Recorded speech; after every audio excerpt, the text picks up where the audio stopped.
दीपक चंद्र सागर की ओर से सभी को राम राम। प्रस्तुत है अयोध्या कांड के दोहा क्रमांक 11 से दोहा क्रमांक 16 तक का प्रसंग माता सरस्वती जी द्वारा मंथरा की बुद्धि फेरना। हमने सुना देवताओं ने राज्याभिषेक न होने देने की विनती सरस्वती जी से की। देवताओं की बात सुनकर सरस्वती जी पछता रही हैं कि देवता रहते तो ऊंचाई पर हैं, लेकिन उनकी सोच बड़ी नीची है। देवताओं ने उनको पछताते हुए देखा तो कहा, माँ आपकी बुराई नहीं होगी, आप तो प्रभु का स्वभाव जानती हैं। सरस्वती जी आगे के कार्य को ध्यान में रखते हुए अवध में कैकेयी की प्रिय दासी मंथरा की बुद्धि को फेर देती है। मंथरा अवध में उत्सव एवं राज्याभिषेक की खबर सुनकर जल उठी और उदास मुख बनाकर कैकेयी के पास पहुंची। रानी ने हंसकर पूछा, क्या बात है, सब कुशल तो है?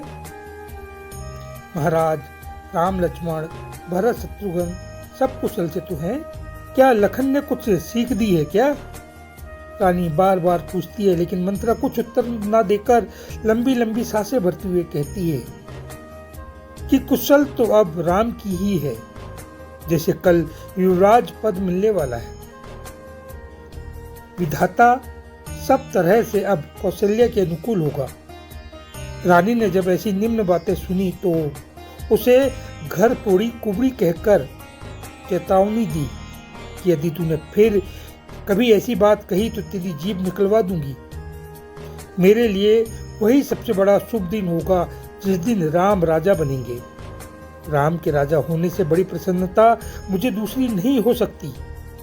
राम जैसा पुत्र होना तो बड़े पुण्य की बात है। मैं जानती हूँ कि राम की दृष्टि में सब माताएं समान हैं।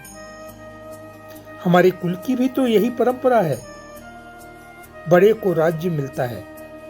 तो इतना कहकर रानी मुस्कुराकर कहती हैं कि अरे मैं तो तुझे सीख दे रही थी, तुझ पर तो मुझे स्वप्न में भी क्रोध नहीं आ सकता। छल कपट छोड़कर सच्ची बात बता, तुझे भरत की सौगंध है। इस खुशी के अवसर पर तुझे दुख क्यों हो रहा है? मंथरा ने कहा, मैं तो घर फोड़ी हूँ, अब दूसरी ही जीभ से कहूंगी, मेरा तो भाग्य ही फूटा है। कुरूप जो हूँ, मुझे क्या, कोई राजा बने, मुझे तो दासी ही रहना है, रानी तो बनने वाली नहीं। अब मैं भी मुंह देखी बातें ही करूंगी। मुझसे तुम्हारा अहित नहीं देखा जाता है, इसलिए यह सब बात कह दी।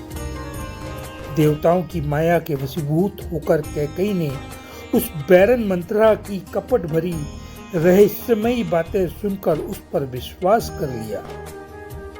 सियावर रामचंद्र की जय।